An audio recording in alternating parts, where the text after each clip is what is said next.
Bonjour à toutes et à tous, bienvenue dans cette vidéo concernant l'ostéologie du membre inférieur.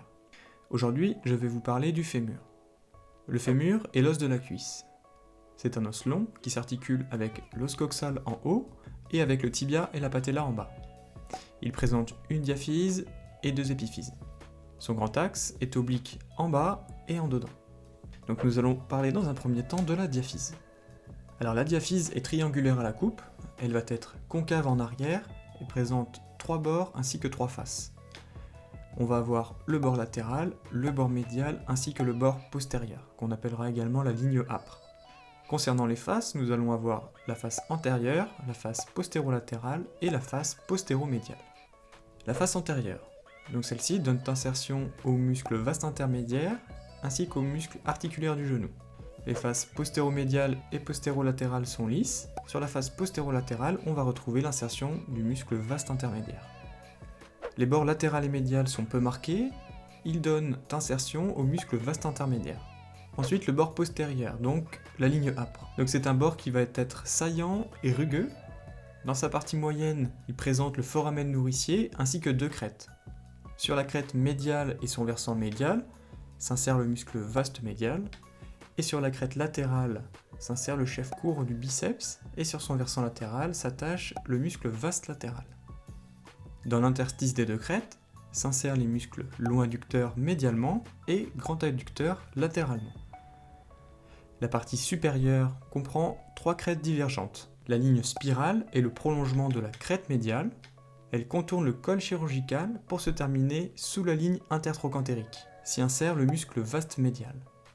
La ligne pectinée se termine sur le petit trochanter et donne insertion au muscle pectiné.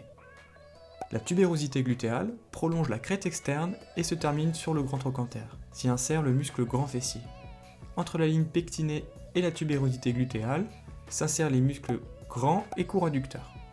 Ensuite, la partie inférieure de la ligne âpre comprend 2 lignes divergentes. Les lignes supracondylaires médiales et latérales, qui vont délimiter la surface poplitée. La ligne supracondylaire médiale se termine sur le tubercule de l'adducteur. Sur cette ligne et sur le tubercule s'insère le muscle grand adducteur.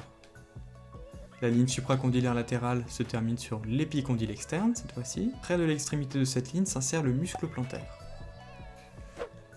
Nous allons maintenant aborder l'épiphyse proximale. Donc cette épiphyse comprend plusieurs éléments. Il va y avoir tout d'abord la tête fémorale, le col du fémur, le grand et le petit trochanter. Alors la tête fémorale correspond aux 2 tiers d'une sphère de 25 mm de rayon. Elle va regarder en haut, médialement et vers l'avant. Elle présente une petite particularité également, au-dessous et en arrière de son centre, une dépression dépourvue de cartilage dans laquelle s'insère le ligament de la tête fémorale. Le col fémoral, lui, va faire la jonction entre les trochantères et la tête fémorale. Son grand axe forme avec la diaphyse un angle de 125 degrés, appelé communément angle d'inclinaison. Son grand axe forme avec celui de l'épiphyse distale un angle de 15 degrés, ouvert médialement et en avant, que l'on nomme angle de déclinaison. La face antérieure du col est limitée latéralement par la ligne intertrochantérique, sur laquelle va s'insérer le ligament iliofémoral. La face postérieure du col est limitée latéralement par la crête intertrochantérique. Sur son versant latéral s'insère le muscle carré fémoral. Le bord supérieur du col fémoral est presque horizontal et court, tandis que son bord inférieur est plutôt long et oblique. Sur le col, près de la ligne intertrochantérique, s'insère la capsule articulaire. Donc toujours à propos de l'épiphyse proximale, nous allons parler du grand trochanter. Donc c'est une éminence quadrangulaire supérolatérale. Sur sa face latérale, dans sa partie moyenne, va s'insérer le muscle moyen fessier. Sa face médiale, quant à elle, va présenter une excavation, la fosse trochantérique, lieu d'insertion du muscle obturateur externe. Au-dessus et en avant de la fosse, s'insèrent les muscles obturateurs internes et jumeaux. Sur le bord supérieur du grand trochanter va s'insérer le muscle piriforme, et sur le bord antérieur s'insère le muscle petit fessier. Le bord postérieur du grand trochanter va se continuer avec la crête intertrochantérique. Le bord inférieur lui donne insertion au muscle vaste latéral. Donc dernier élément de l'épiphyse proximale, le petit trochanter. Donc c'est une éminence conique postéromédial et inférieur. Elle comprend une base et un apex. Donc de la base partent la crête intertrochantérique vers le grand trochanter et la ligne pectinée vers la ligne âpre. Sur l'apex, on va retrouver l'insertion du muscle grand psoas. L'épiphyse distale. Donc sa face postérieure est divisée en deux condyles par la fosse intercondylaire. On va donc distinguer le condyle médial et le condyle latéral. Le condyle médial est plus étroit et déjeté médialement par rapport à l'axe du fémur. La face antérieure de l'épiphyse distale comprend la surface patellaire qui va s'articuler avec la patella. Elle est formée d'une dépression verticale se terminant en bas dans la fosse intercondylaire, mais également de deux facettes inclinées vers la dépression, la facette latérale étant plus large.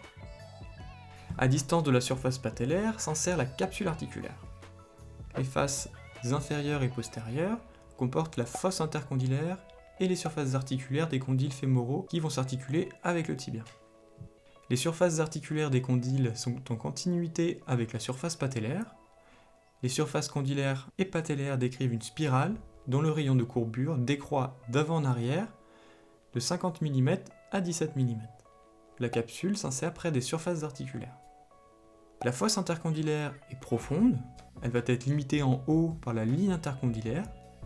Sur la partie postérieure de sa paroi latérale s'insère le ligament croisé antérieur, tandis que sur la partie antérieure de sa paroi médiale s'insère le ligament croisé postérieur.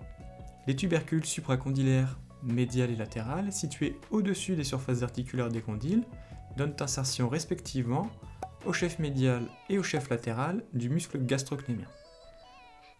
Ensuite, concernant la face latérale de l'épiphyse distale. Donc cette face va présenter dans sa partie moyenne une saillie osseuse que l'on nomme épicondyle latéral. Sur cet épicondyle va s'insérer le ligament collatéral fibulaire. Au-dessus de l'épicondyle latéral, on va avoir l'insertion du chef latéral du muscle gastrocnémien, et au-dessous de l'épicondyle latéral se situe la fossette poplitée dans laquelle va s'insérer le muscle poplité. La face médiale de l'épiphyse distale présente également dans sa partie moyenne une saillie osseuse que l'on nomme l'épicondyle médial. Sur cet épicondyle va s'insérer le ligament collatéral tibial. Au-dessus de celui-ci, on va retrouver l'insertion du chef médial du muscle gastrocnémien. Eh bien, j'en ai terminé avec la description du fémur. J'espère que cette vidéo vous a plu, vous a intéressé. Si c'est le cas, n'hésitez pas à mettre un petit pouce bleu et un commentaire, voire même à vous abonner, ce serait sympa. Je vous dis à très vite dans une prochaine vidéo.